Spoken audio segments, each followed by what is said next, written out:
La primera historia de la Biblia nos cuenta de un tiempo cuando no existía nada, pero sí existía Dios. Esta historia nos cuenta que Dios creó al hombre y a la mujer para que le adoraran y le obedecieran. También nos cuenta lo que le sucedió al hombre y a la mujer que Dios creó.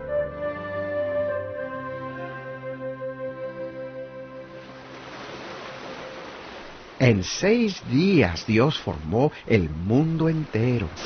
En el primer día Dios creó la luz. En el segundo día Dios creó los cielos.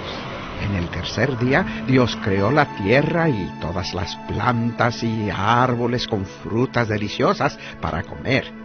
Fresas, plátanos, mangos, naranjas y muchas más cosas bien ricas y deliciosas. ¡Qué bueno y maravilloso es Dios! ¿No es así? En el cuarto día Dios creó las estrellas, la luna y el sol. ¡Cuánto nos sirve el sol! Nos alumbra de día, nos calienta y alimenta las plantas también.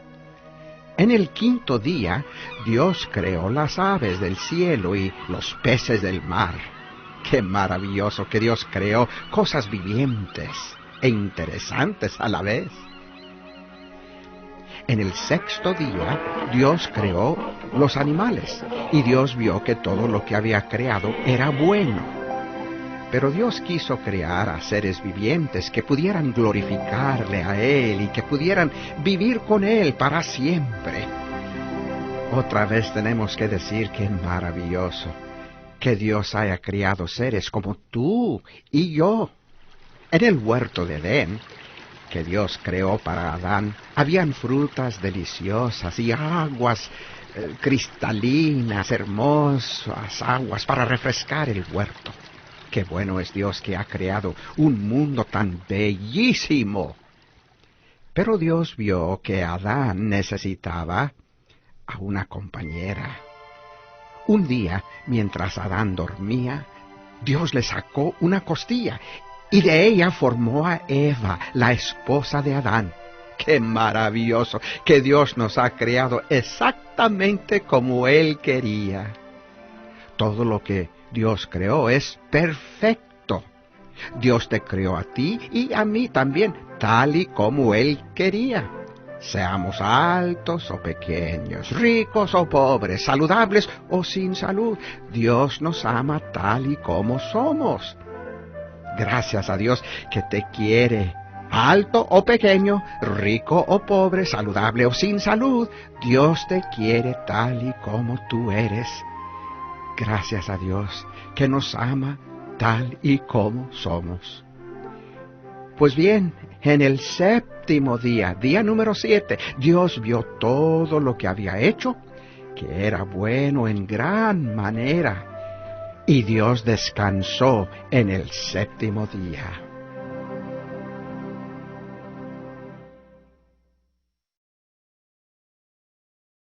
Una de las habilidades especiales que Dios les dio a Adán y Eva fue la de escoger entre obediencia y desobediencia.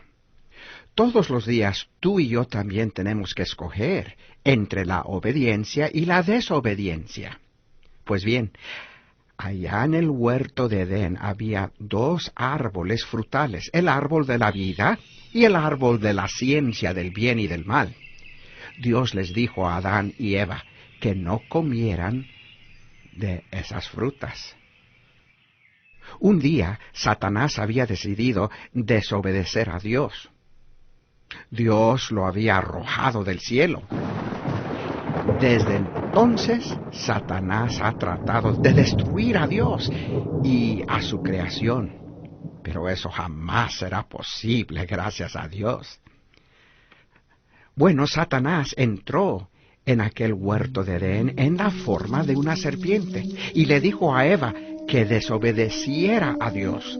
Le dijo que si comía de la fruta del árbol de la ciencia del bien y del mal, no moriría como Dios había dicho. ¡Ay, qué mentira más horrible! Eva escogió desobedecer a Dios y comió de la fruta. También Adán escogió desobedecer a Dios y comió de la fruta que Eva le dio. Ambos, por lo tanto, pecaron contra Dios. Ahí entró el pecado en el mundo, en la raza humana. La desobediencia trae resultados tristes, pesados los resultados. Adán y Eva trataron de esconderse de Dios, estaban llenos de miedo y trataron de culpar también a otros por su pecado personal. Dios tenía que castigarlos por su pecado. Y Dios les dijo: serpiente, todos te odiarán. Sobre tu pecho andarás y comerás polvo todos los días de tu vida. Un día Satanás, quien entró en ti, será vencido por el Hijo de la mujer, es decir, el Cristo que tenía que venir. Y siguiendo la voz de Dios, Dios se dirige a Eva con estas palabras: Eva, tú sufrirás muchos dolores y tendrás que obedecer a tu esposo en todo, al igual que todas las mujeres después de ti. Adán, tú tendrás que salir del huerto de Edén. Tendrás que trabajar muy duro, con el sudor de tu rostro te ganarás la vida. Y van a envejecer y un día tendrán que morir. ¡Qué triste! ¡Qué triste! Dios tuvo que castigarlos. Pero también Dios les prometió un Salvador. Adán y Eva pecaron, y desde entonces todos hemos nacido en el pecado.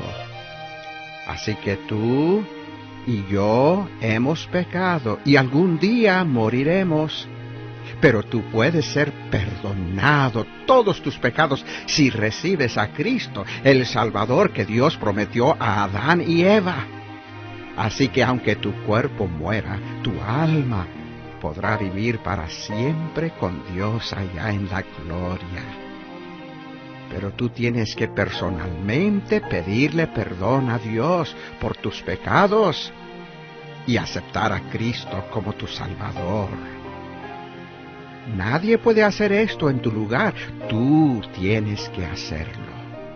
Y Romanos 6:23 dice: porque la paga del pecado es la muerte, mas la dádiva, el regalo de Dios, es vida eterna en Cristo Jesús, Señor nuestro.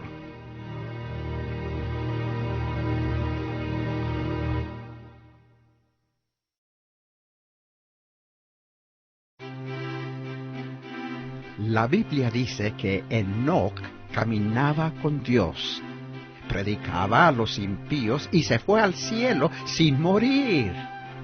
Enoc y su familia amaban a Dios, a pesar de que toda la gente en su alrededor hacía obras malas. Muchos años después de que Enoc fue llevado al cielo, nació un descendiente de él llamado Noé. Su nombre, Noé, significa consuelo, porque Noé iba a traer gran consuelo al mundo entero.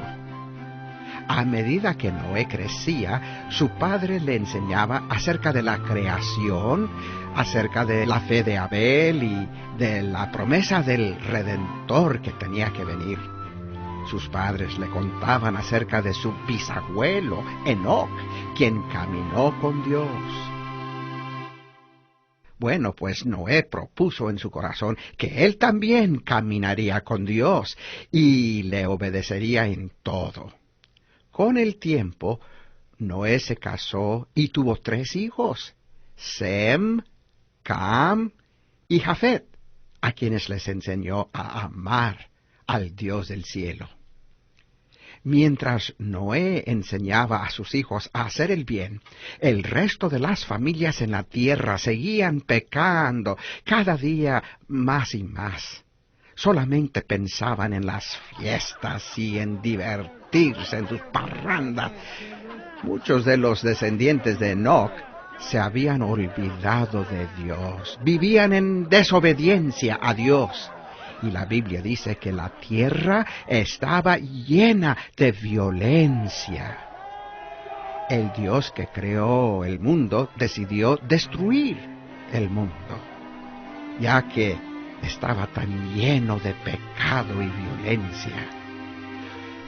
Porque Noé caminaba con Dios y le obedecía en todo, Dios le reveló sus planes. Dios le dijo que iba a destruir la tierra y a su gente con un diluvio, porque había mucha maldad y violencia en ella.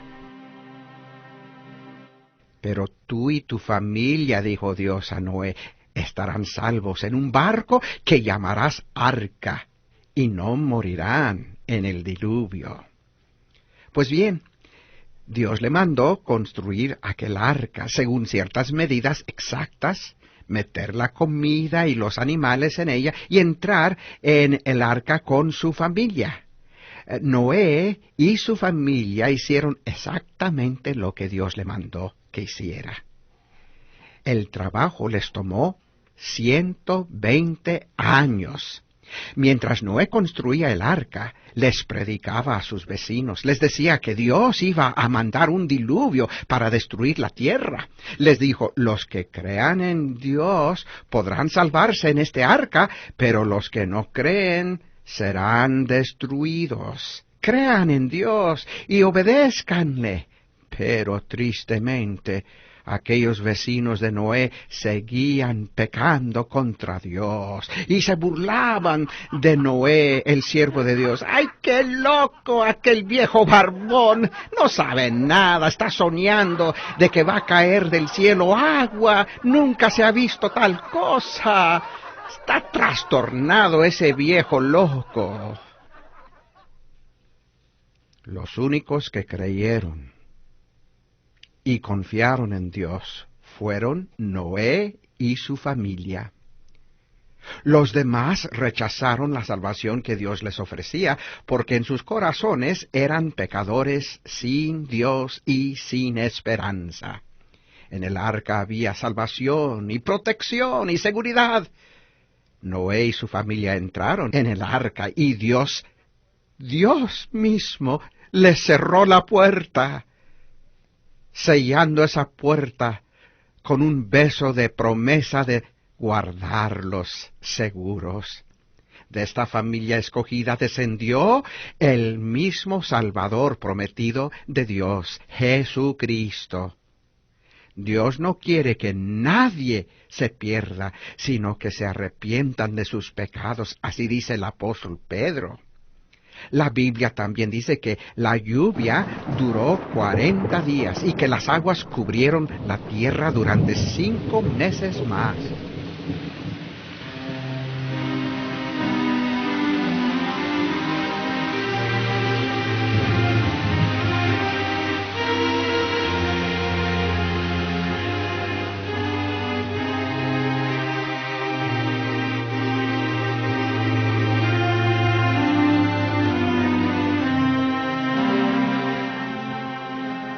Noé esperó con paciencia hasta que Dios le dijo que saliera del arca. Noé abrió la puerta y todos los animales salieron del arca. Noé se quedó con algunos para dar gracias a Dios por su cuidado y por su fiel protección. Dios les mandó que cuidaran de los animales y de la naturaleza para que les sirvieran de sustento. Dios iba a seguir cuidándoles. También Dios iba a cumplir su promesa de enviar a un Salvador. Entonces Dios les prometió que nunca volvería a destruir el mundo con otro diluvio y que nunca cesarían las estaciones del año mientras la tierra permaneciera. Como señal de esa promesa, Dios puso un hermoso arco iris en el cielo. Dios ha cumplido esa promesa y nos ha enviado muchos arcoíris, ¿no es cierto? Podemos darle gracias a Dios por cumplir siempre sus maravillosas promesas. Así como Dios salvó a Noé del diluvio, te salvará a ti también del pecado si solo confías en Cristo. Así como Dios cumplió las promesas hechas a Noé, Él cumplirá la promesa de salvar a los que creen en Cristo como su Salvador personal. Dios te hará un hijo suyo y perdonará tus pecados y te dará la vida eterna.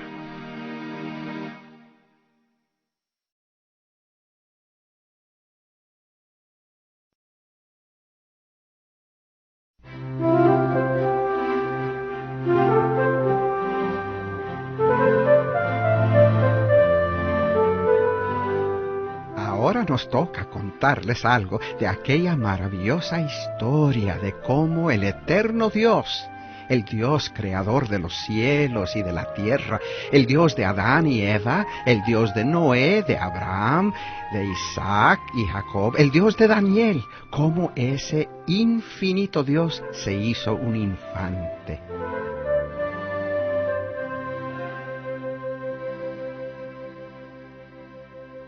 San Juan Apóstol dice que en el principio era el Verbo, y el Verbo era con Dios, y el Verbo era Dios. Este era en el principio con Dios. Todas las cosas por Él, por el Verbo, fueron hechas, y sin Él nada de lo que ha sido hecho fue hecho. La Biblia nos dice, y aquel Verbo, creador de todo lo que existe, aquel Verbo fue hecho carne, y habitó entre nosotros, y vimos su gloria, gloria como del unigénito del Padre, lleno de gracia y de verdad. Aquel Verbo era Jesucristo. Jesucristo es el Verbo, el Creador, el eterno Dios Hijo, uno con el Padre, uno con el Espíritu Santo, en la Santísima Trinidad. Y dice que aquel Verbo, Jesucristo, fue hecho carne. Eso quiere decir, niños y niñas, que nació. Jesucristo nació. El Verbo, Dios Hijo, nació. Bien, pues la noche que encarnó Dios y nació el bebé divino, Jesús, Jesucristo, esa misma noche, dice San Lucas capítulo 2, que había pastores en la misma región que velaban y guardaban las vigilias de la noche sobre su rebaño. Y he aquí, se les presentó un ángel del Señor, y la gloria del Señor los rodeó de resplandor, y tuvieron gran temor. Pero el ángel les dijo, no temáis, porque he aquí os doy nuevas de gran gozo, que será para todo el pueblo, que os ha nacido hoy en la ciudad de David un Salvador, que es Cristo el Señor. Esto os servirá de señal, agregó el ángel. Hallaréis al niño envuelto en pañales, acostado en un pesebre. Y dice que repentinamente apareció con el ángel una multitud de las huestes celestiales que alababan a Dios y decían, gloria a Dios en las alturas y en la tierra paz, buena voluntad para con los hombres. Y así, niños y niñas, nació el prometido Salvador en un rústico pesebre entre los animales, porque no había lugar para Cristo en el mesón. Oh, cuán importante es cada niño, cada niña que abra cada uno su corazón para recibir a Jesús como su Salvador personal. No había lugar en el mesón en aquella inolvidable noche. Quiera Dios que sí va a haber lugar en el corazón tuyo, niño, niña, persona grande. Si no lo has hecho antes, hazlo ahora mismo. Invita a Cristo para que venga a tu corazón. Y así lo hará. Él nacerá en ti. Y San Juan Apóstol dice en la Biblia que el que tiene al Hijo de Dios, a Jesucristo, tiene la vida eterna.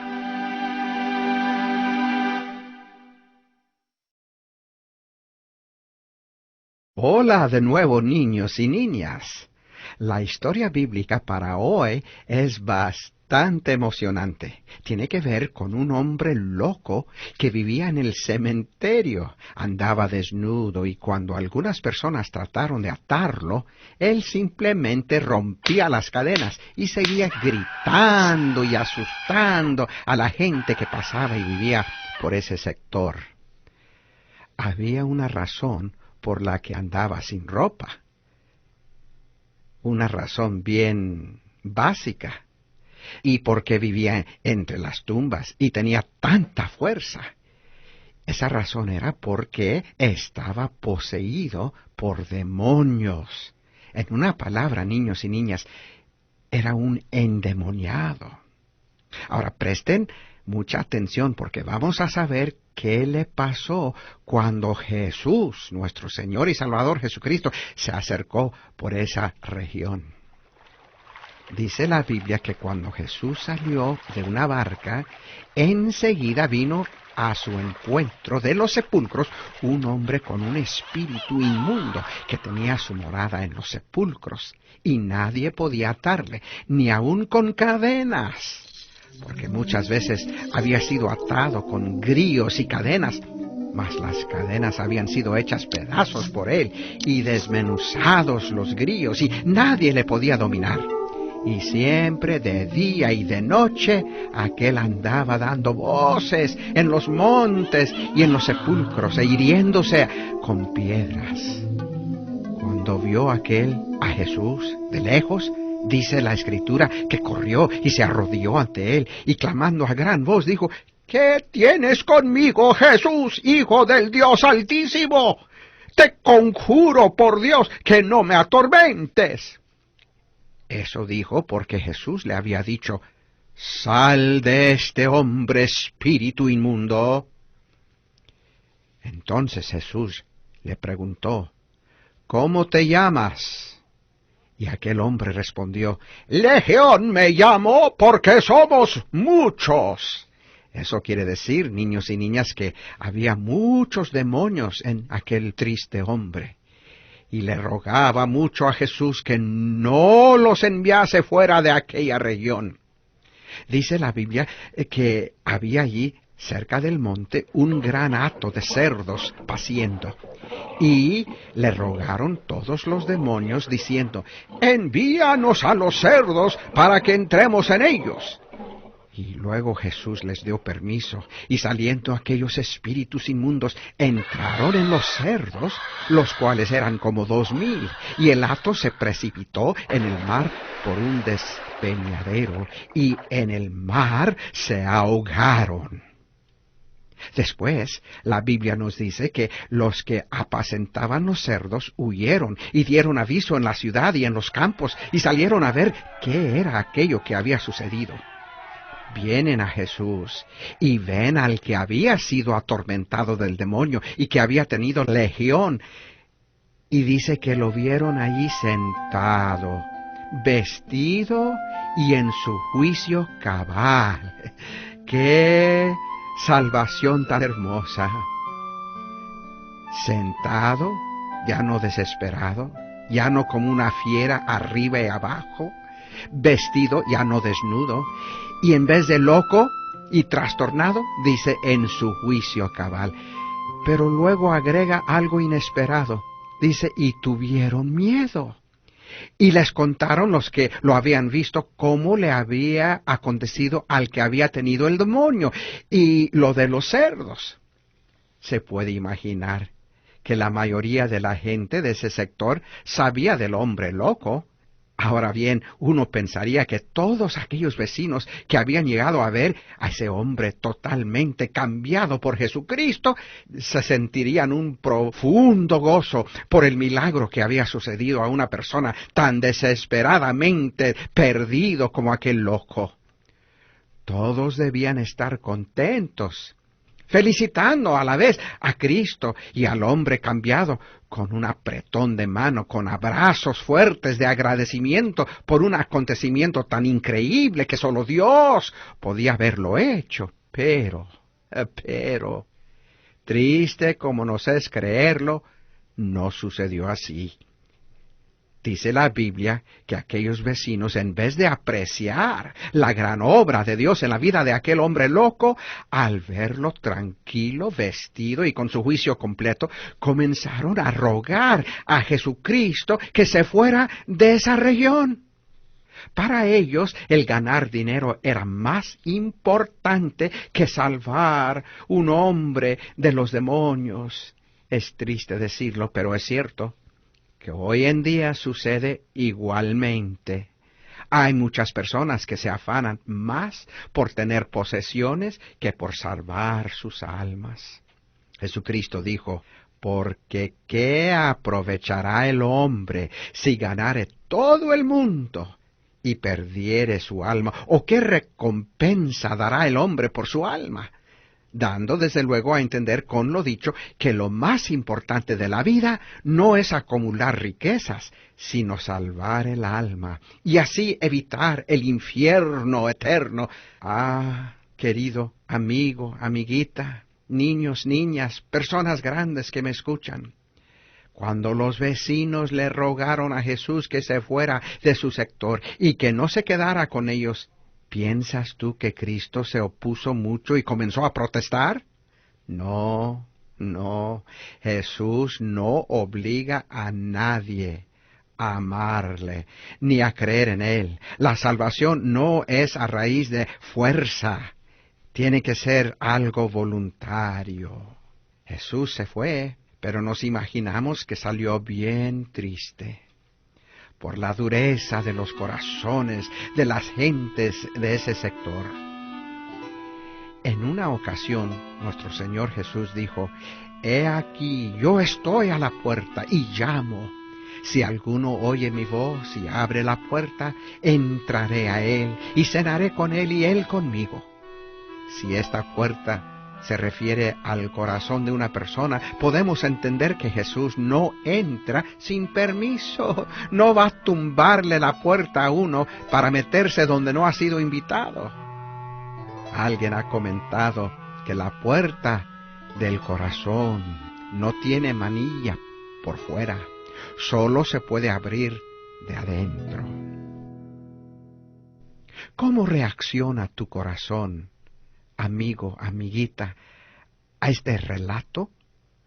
¿Vas tú a decir a Jesús, vete de aquí y no me estés molestando más? ¿O vas a decir, oh Señor Jesús, yo creo en ti, yo agradezco lo que hiciste por aquel hombre loco y quiero que perdones mis pecados y me salves, porque deseo estar contigo en la gloria por toda esa dulce eternidad?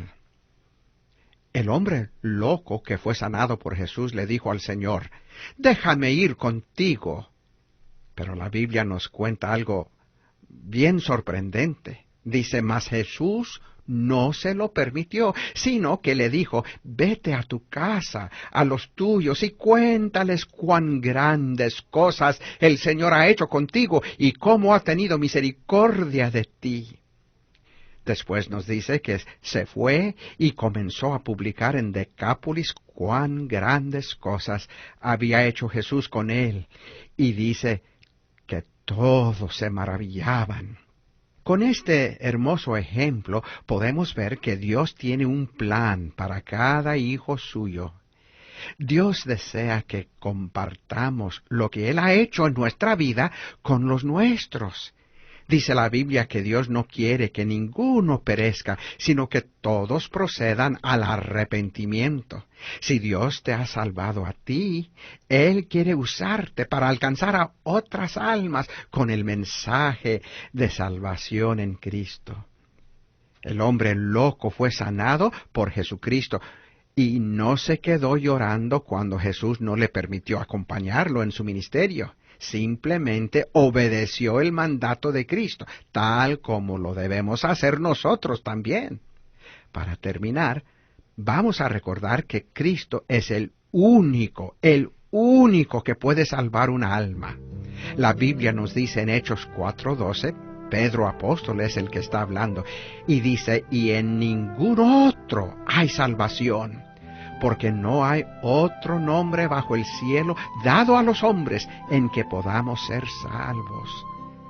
Oh niños y niñas y personas grandes, solo Cristo puede salvar.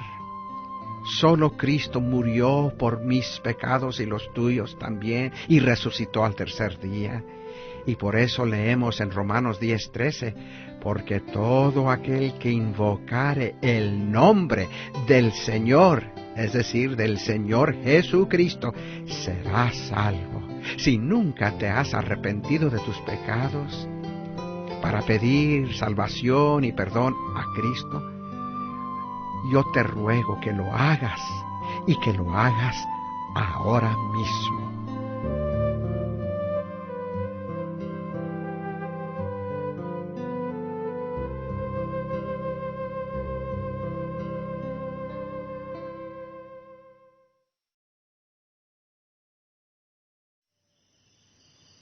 Una noche solitaria, Jesucristo y sus discípulos salieron con rumbo a un hermoso jardín. Los discípulos no entendían la importancia de sus actividades en aquella noche, pero Jesucristo sabía que esta era su última ocasión para estar con sus discípulos. Mientras anochecía, Jesús y sus discípulos entraron en aquel jardín, el jardín de Getsemaní, cerca del monte de los Olivos. El propósito de Jesús era apartarse de la gente para poder tener comunión íntima con su Padre Celestial. Pero desafortunadamente sus discípulos tenían tanto sueño que aun aquellos a quienes Jesús pidió que velaran y oraran con él se durmieron. Ahora, no todos los discípulos acompañaron a Jesús esa noche, solamente 11 de los 12 vinieron con él. ¿Y quién era el ausente en esa escena? Pues bien, era Judas, el cual mientras Jesús oraba, derramando la carga de su corazón, Judas venía con una banda de soldados junto con los principales de los sacerdotes y los ancianos. Estos hombres llevaban lámparas y antorchas para alumbrar las calles oscuras y para encontrar el camino entre los olivos al lugar donde velaba Jesucristo.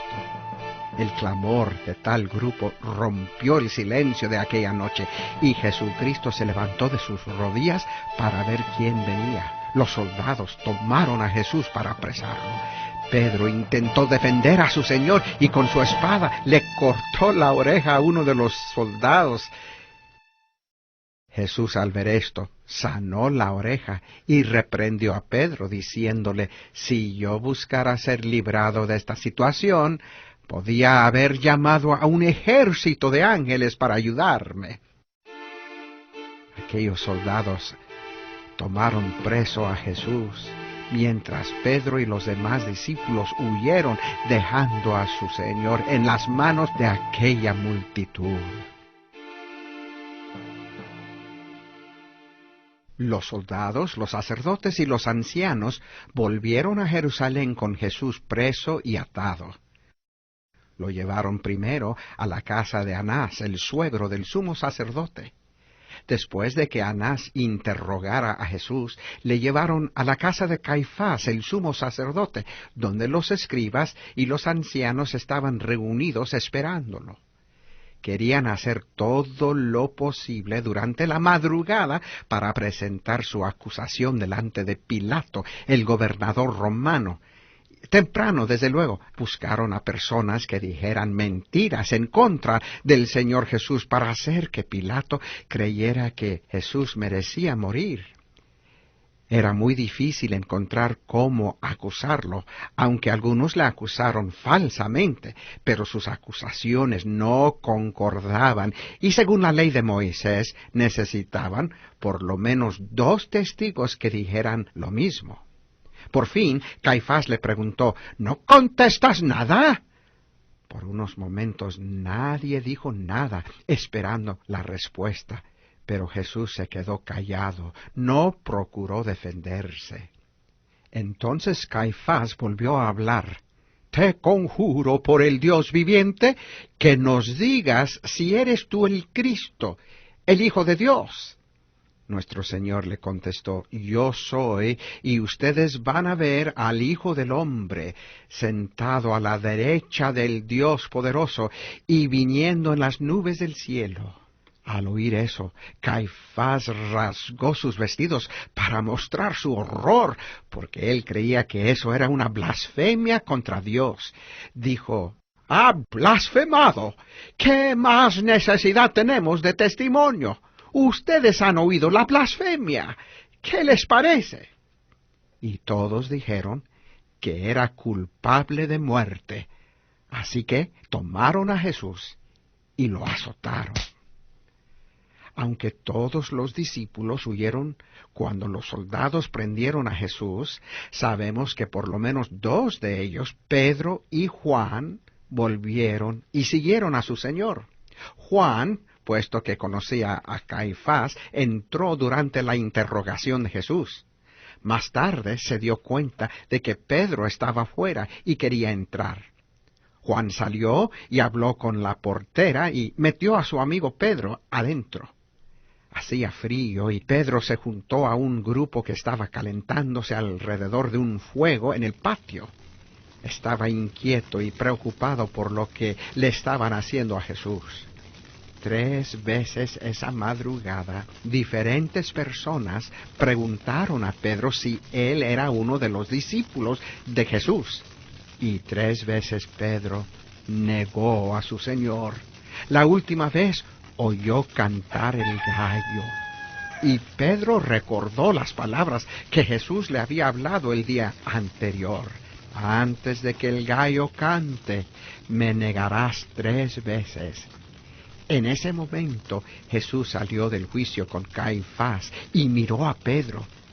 El pobre Pedro se sintió muy avergonzado y salió a llorar amargamente. Todos sus amigos y seguidores le habían abandonado, aun Pedro, que había prometido serle fiel hasta la muerte. Cuando llegó la mañana, los ancianos, los príncipes de los sacerdotes, los fariseos y los escribas se reunieron en el concilio para hacer un juicio formal. No tardaron mucho tiempo en condenarle formalmente por blasfemia. Ya podían llevarlo ante Pilato, quien tenía la autoridad de darle una sentencia de muerte. Cuando llegaron a Poncio Pilato, Pilato salió a ellos y les preguntó qué acusación traían contra su prisionero. Dijeron que Jesús estaba pervirtiendo la nación y que decía que no debían dar tributo a César y que se llamaba el Cristo, el Rey. Pero cuando Pilato habló con Jesús, no encontró que estas acusaciones eran ciertas. Incluso dijo a los sacerdotes y al pueblo reunido que no encontraba nada digno de muerte en Jesús. Les dijo que iba a castigarlo y soltarlo. Él sabía bien que lo habían entregado por envidia. Pero era costumbre en el día de la fiesta que el gobernador soltara al pueblo a un preso, al que el pueblo quisiera. Ahora bien, estaba preso allí también cierto criminal, un ladrón que había matado a las personas, llevaba sangre humana en las manos.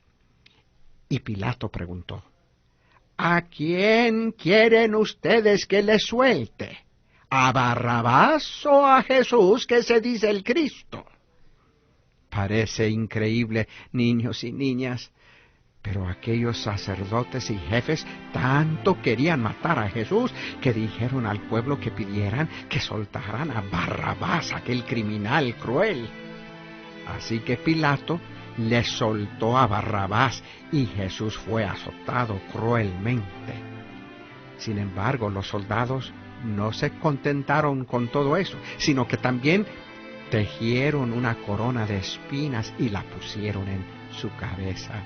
Vistiéndole en una túnica de púrpura, se burlaron de Cristo diciendo, «¡Salve, Rey de los judíos!».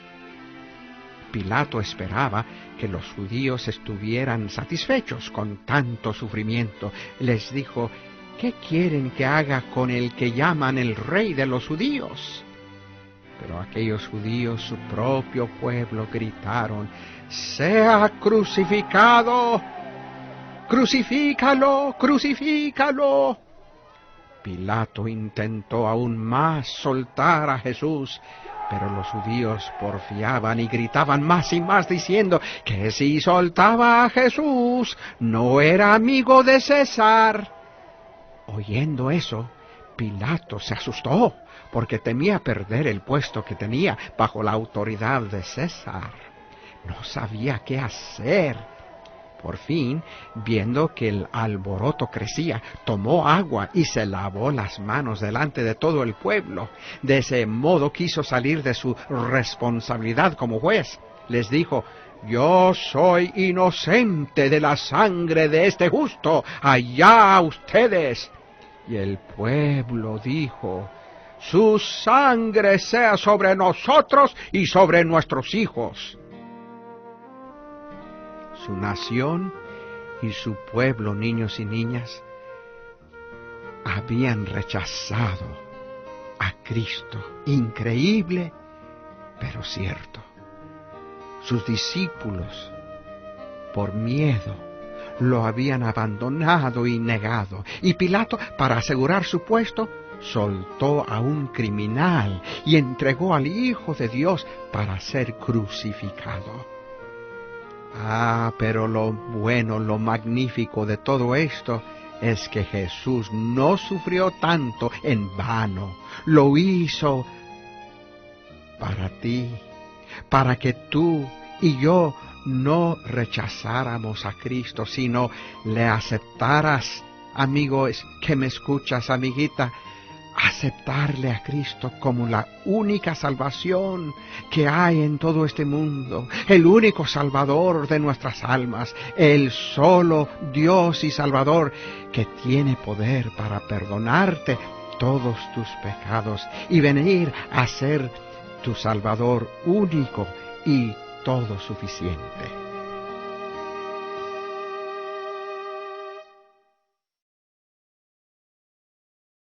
Cuando Pilato entregó a Jesús a los soldados para que lo mataran, los soldados los sacaron y le pusieron aquella cruz tosca y pesada en la espalda para que la llevara.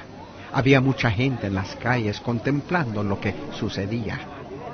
A medio camino, la espalda de Jesucristo estaba tan dolida que ya no tenía fuerzas para cargar la cruz. Los soldados, al ver esto, hicieron que Simón de Cirene, un hombre de la multitud, cargara la cruz detrás de Jesús.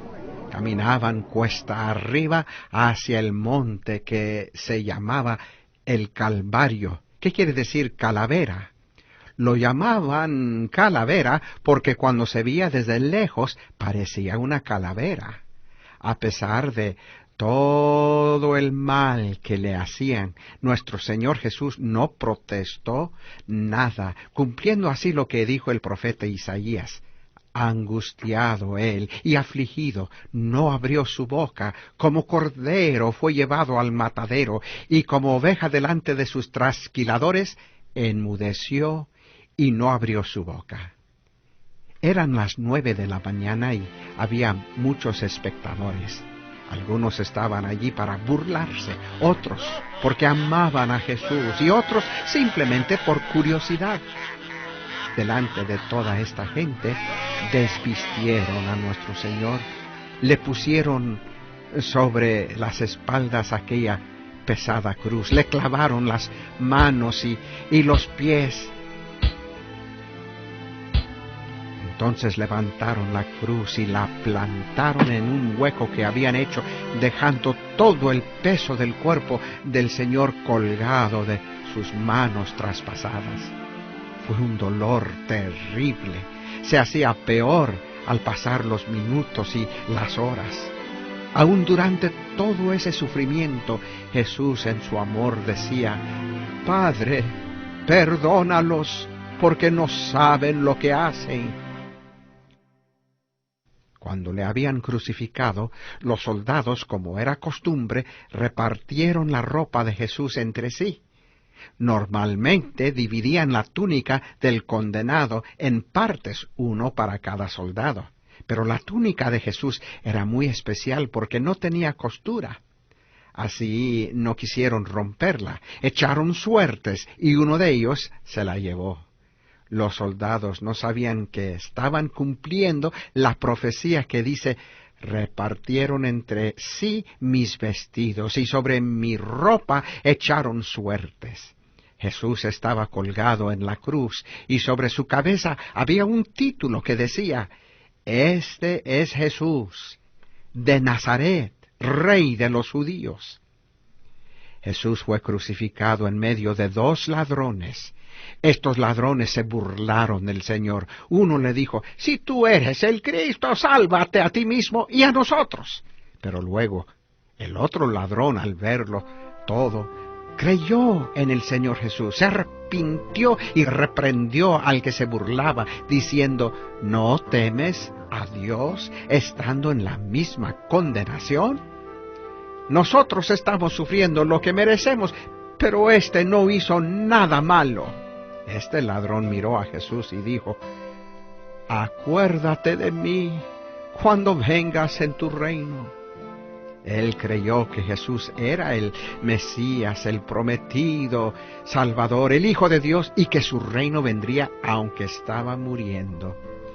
Jesús respondió a ese ladrón arrepentido: de cierto te digo que hoy estarás conmigo en el paraíso.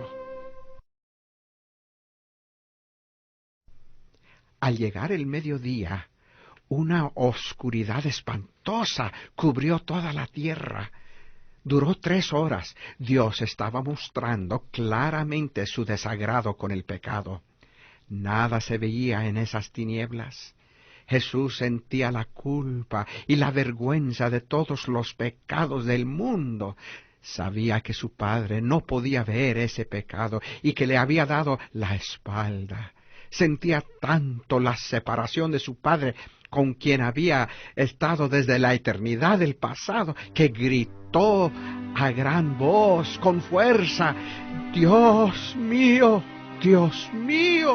¿por qué me has desamparado? Jesús en ese momento llevaba los pecados de todo el mundo en su cuerpo. Jesús fue la ofrenda, el sacrificio perfecto que nos compró nuestra salvación. Jesús estaba sufriendo la angustia de la cruz. Recobró las fuerzas para clamar: tengo sed. Los que estaban cerca le dieron de beber de una esponja con vinagre alzada en un palo. Jesús probó el vinagre y alzando su voz clamó: ¡consumado es! Y en ese mismo instante, el templo en Jerusalén, algo sucedió.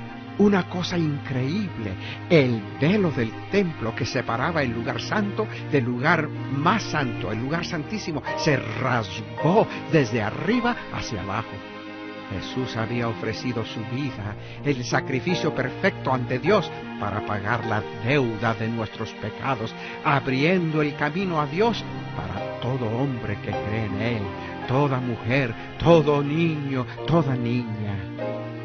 Los hombres ya no necesitaban un sacerdote para ir a Dios.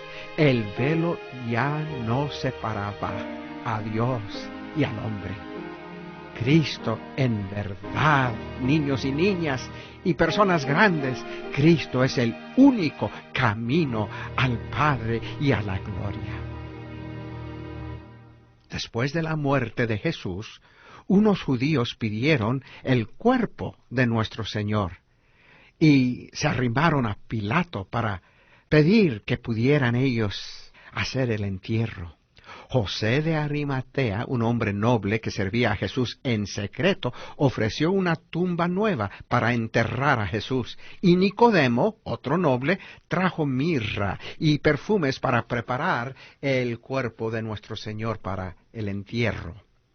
Recibiendo el cuerpo de Jesús de la cruz, lo envolvieron en una sábana con muchos perfumes y lo pusieron en el sepulcro, un sitio parecido a una cueva que la gente usaba en aquellos días para enterrar a sus muertos, cerrando la entrada con una piedra muy grande y pesada.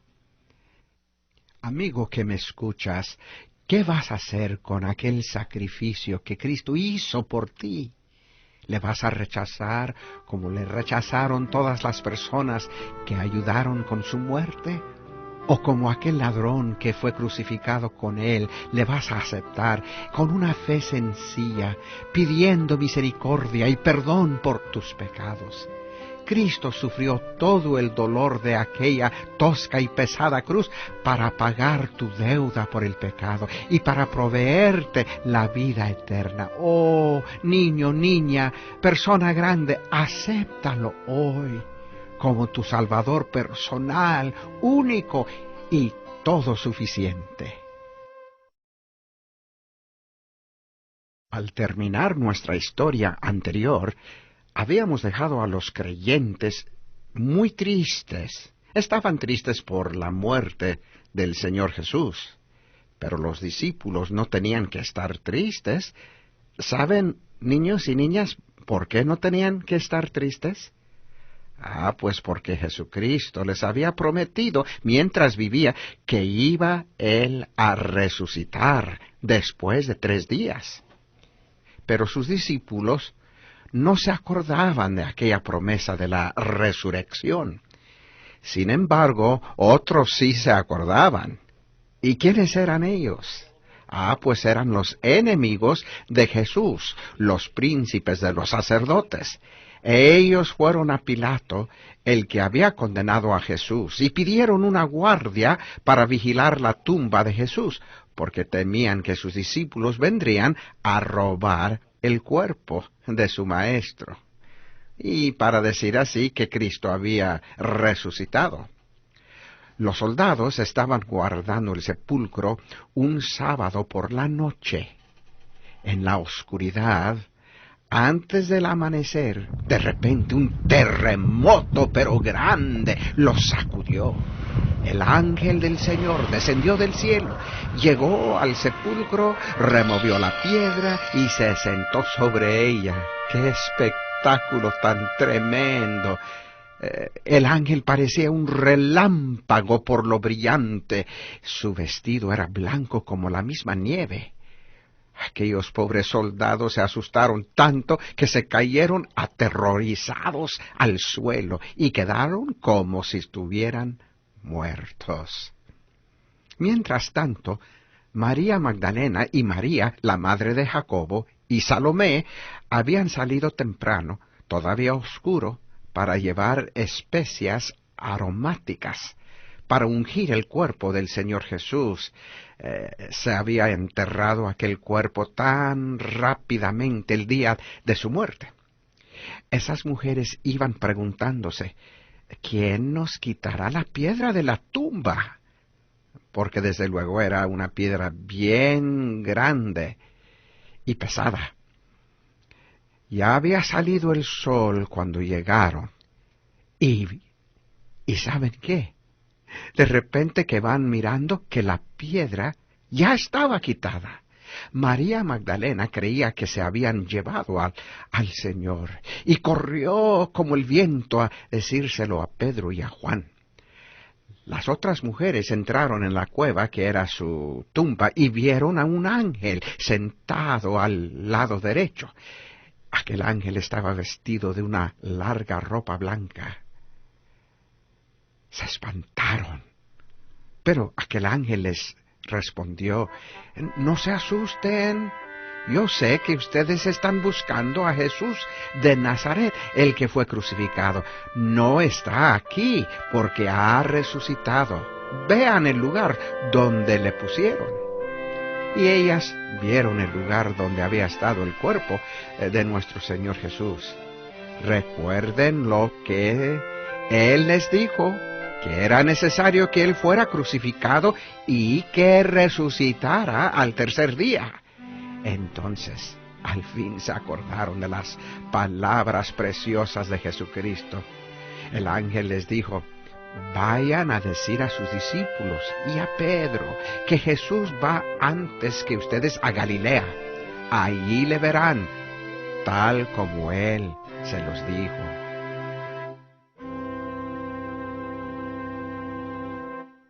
Pues aquellas mujeres estaban tan llenas de gozo que corrieron a decirles a los 11 discípulos y a los demás creyentes que ellas habían visto la tumba vacía y que el ángel les había dicho que Jesús vivía. Pero algunos de aquellos discípulos no querían creerlo. Pensaron que las mujeres hablaban locuras. Sin embargo, al oír las noticias, Pedro y Juan creyeron y corrieron al sepulcro para ver ellos mismos. Primero corrieron juntos, pero luego Juan no pudo esperar a Pedro. Juan llegó primero y miró dentro de la tumba, pero no entró. Vio los lienzos echados allí y que no había ningún cuerpo. Entonces ahí va llegando Pedro y se metió adentro inmediatamente. Y entonces entendieron los dos aquellas escrituras del Antiguo Testamento y todas las promesas del Señor Jesús. Ellos volvieron alegres a los demás discípulos. Pues bien, cuando ellos regresaron a Jerusalén, donde los otros discípulos estaban reunidos, empezaron a animar a todos con el relato de lo que habían visto aquel día. Todo el grupo estaba contentísimo con aquellas noticias. Y sucedió que mientras hablaban, Jesús apareció en medio de ellos y les dijo: paz, shalom, paz a vosotros. Todos se espantaron porque todas las puertas estaban cerradas. El cuerpo de Jesús había cambiado. Era libre ahora ese cuerpo divino de la ley de no poder pasar por una puerta sólida. Cristo les mostró sus manos y sus pies para que supieran que en verdad era Él. Y dice que todos creyeron, es decir, todos menos uno. Tomás, uno de los discípulos, no le tocó estar allí con ellos esa noche y no quiso creer lo que le dijeron, lo que había pasado. Les dijo a los otros: si yo no veo en sus manos la marca de los clavos, y si no meto mi mano en su costado, yo no voy a creer. Bueno, el próximo domingo, los discípulos estaban juntos otra vez, pero esta vez ahí estaba Tomás, reunido con ellos. Y de repente Jesús se les apareció otra vez y miró directamente a Tomás. Me imagino clavando sus ojos divinos en ese apóstol de la duda, y le dijo, como si hubiera oído lo que él había dicho la semana anterior, palabra por palabra: Tomás, ven acá, mete tu dedo aquí, alarga tu mano, métala en mi costado, y no seas incrédulo, sino fiel. Nuestro Señor, en su bondad y fidelidad, concedió todas las demandas de Tomás, casi como hemos dicho, palabra por palabra. Yo creo que seguramente Tomás se avergonzó porque solo pudo decir, quizá al caer de rodillas a las plantas del Cristo resucitado: Señor mío y Dios mío. Y Tomás, allí a los pies de Cristo, adoró a su Salvador resucitado. Jesús le dijo: Tomás, tú creíste porque me viste. Bienaventurados los que no vieron y creyeron. Sin duda esto significa que si uno cree que Cristo murió por sus pecados, pagó la deuda de su pecado con la plata de sus lágrimas y el oro de su sangre, y cree uno en su corazón que Cristo murió por mí, resucitó por mí, la Biblia dice que el tal es bienaventurado, dichoso, o sea, el tal es bendecido y feliz eternamente. Más tarde, Jesucristo volvió a Galilea como había prometido a los discípulos y les apareció en la orilla del mar, donde demostró otra vez, con una pesca milagrosa, que Él en verdad era Dios, en control de todas las cosas. Varias otras veces Jesús apareció a los discípulos y a otros durante 40 días. Les enseñó de los libros de la Biblia escritos por Moisés y los profetas y aún de los salmos, explicando que Él, Cristo, tenía que sufrir y resucitar el tercer día y que era necesario que creyentes predicaran en todo el mundo el arrepentimiento y el perdón de los pecados en el dulce y poderoso nombre de Jesucristo, el gran héroe y caudillo y campeón de nuestra salvación. Por fin llegó el día cuando Cristo iba a volver a su Padre Celestial, allá en la gloria. Ya había terminado su obra en la tierra. Ese día, Jesucristo llevó a los discípulos al Monte de los Olivos.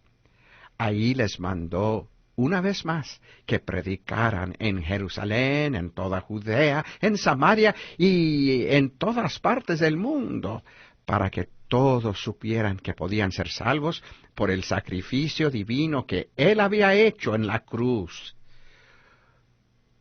Una de las últimas cosas que Cristo les dijo es algo muy precioso.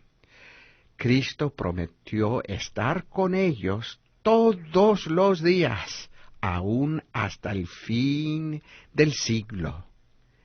Mientras les estaba bendiciendo, con las manos alzadas, de repente Jesús empezó a subir al aire. Su cuerpo se iba elevando más y más alto, más allá aún de los árboles. Los discípulos no podían apartar sus ojos de Él. Era difícil creer lo que estaban mirando. Siguió subiendo hasta que por fin desapareció entre las nubes. Fue recibido en el cielo y se sentó a la diestra de su Padre, allá en la gloria, un lugar de singular honor. Aquellos discípulos no querían apartar los ojos de ese punto. Todavía tenían clavados los ojos en ese lugar, allá en las nubes, donde Cristo se había desaparecido. Mientras se quedaban mirando así, maravillados ellos, de repente 2 ángeles se pusieron junto a ellos para decirles: varones de Galilea, ¿por qué siguen mirando al cielo?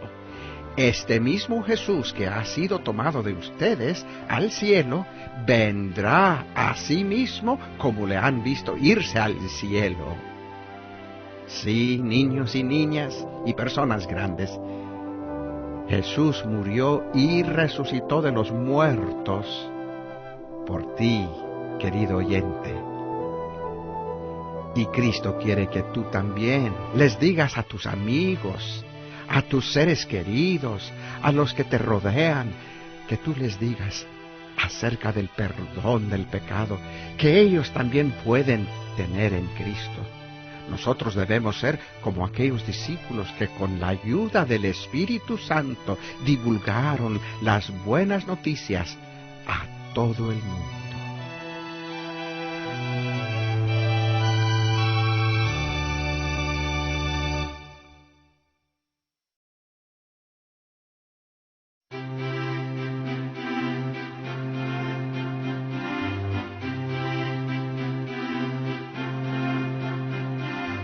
Hoy nuestro avión de la fe nos llevará más allá de la segunda venida de Cristo.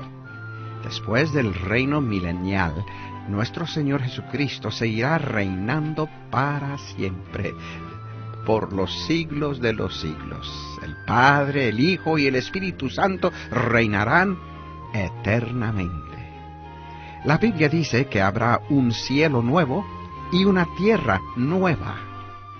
Dice el texto bíblico en el último libro de la Biblia, Apocalipsis 21, Juan, hablando en descripción de estas cosas del futuro, dice: vi un cielo nuevo y una tierra nueva, porque el primer cielo y la primera tierra pasaron.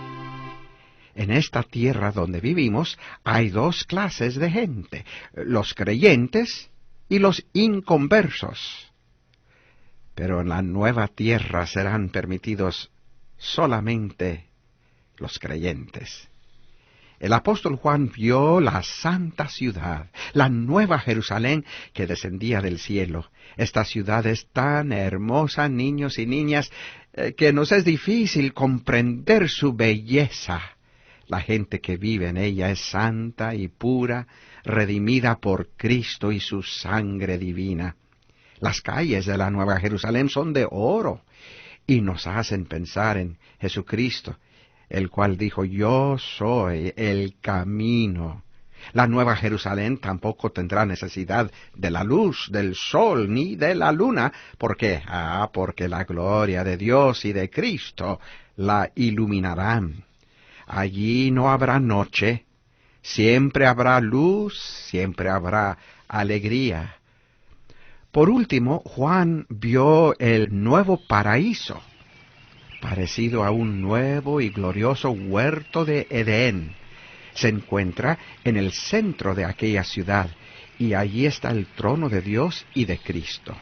Un río limpio de agua de vida, resplandeciente como cristal, sale del trono ese río, y fluye eternamente. También se encuentra allí el árbol de la vida.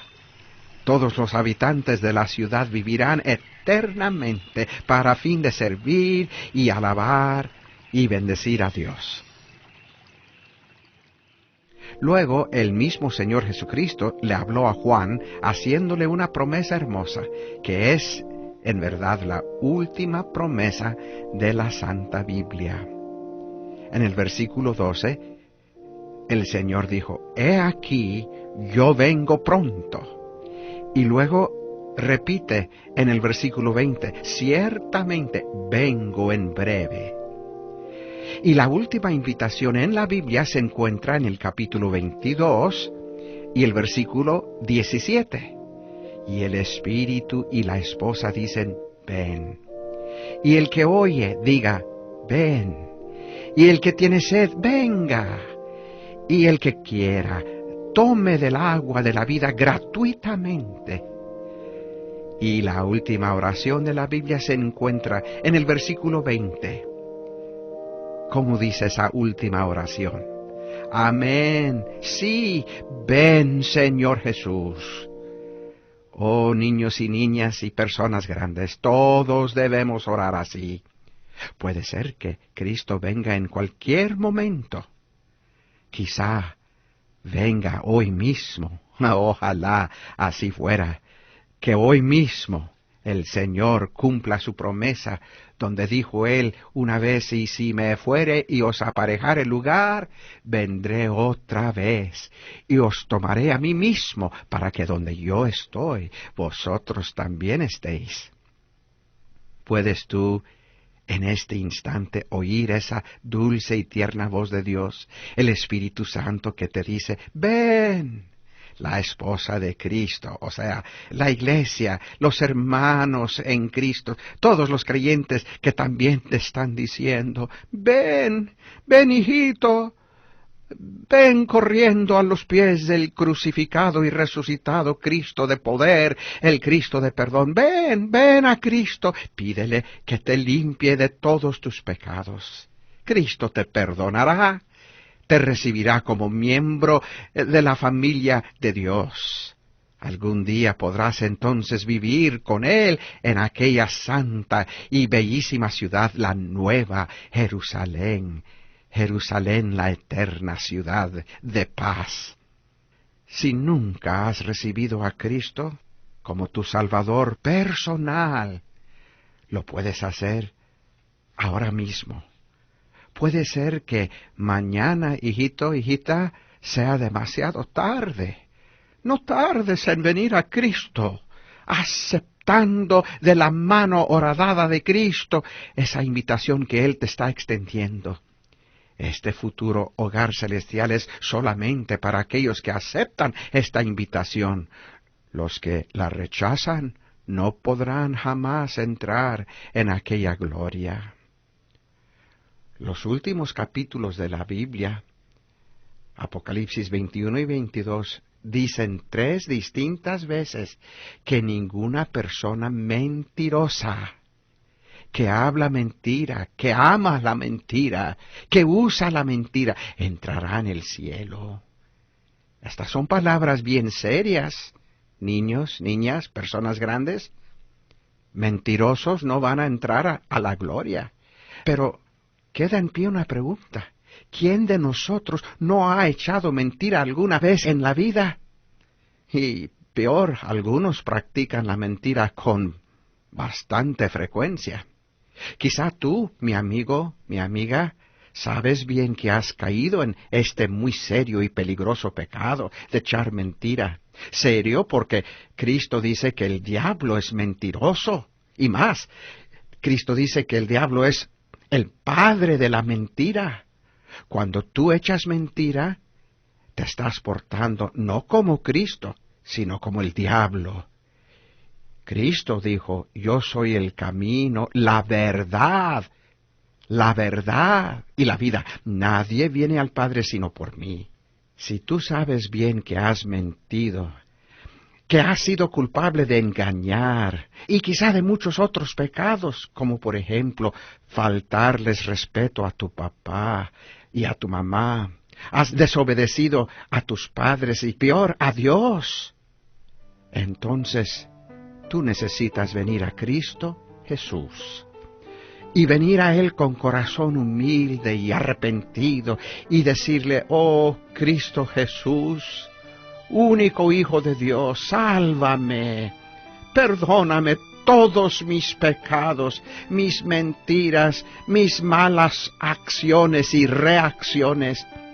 Yo creo que he oído de ti en estas historias bíblicas, historias verídicas en tu palabra. Yo creo que tú me amas y que tú has muerto por mí allá en una cruz de sangre en el monte Calvario.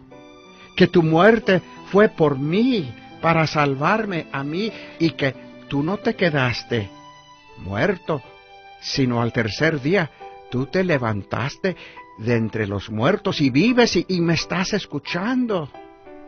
Oh Señor Jesús, perdóname todos mis pecados, límpiamelos todos con tu sangre divina y preciosa. Salva mi alma, cambia mi vida, cambia mi destino. Yo no quiero irme al infierno, yo quiero ir contigo, Señor Jesús, a la gloria. Yo te abro la puerta de mi vida en este momento y yo te recibo. Ven, Señor Jesús, a mi vida. Sé mi Salvador, aquí, ahora mismo, este momento. Gracias, Señor. Porque yo sé que cuando tú dices en tu palabra, todo aquel que invocare el nombre del Señor Jesucristo será salvo. Eso es lo que te acabo de pedir, que me salves. Y tú me prometes que me salvas y yo te doy las gracias. Ayúdame a seguirte, a leer tu palabra, aprender a orar a ti, buscar donde hay almitas preciosas que te aman como ahora yo te amo, una iglesia donde puedo servirte. Ayúdame, Señor. Te amo, te quiero con todo lo que soy. En el nombre tuyo y con acciones de gracias. Amén.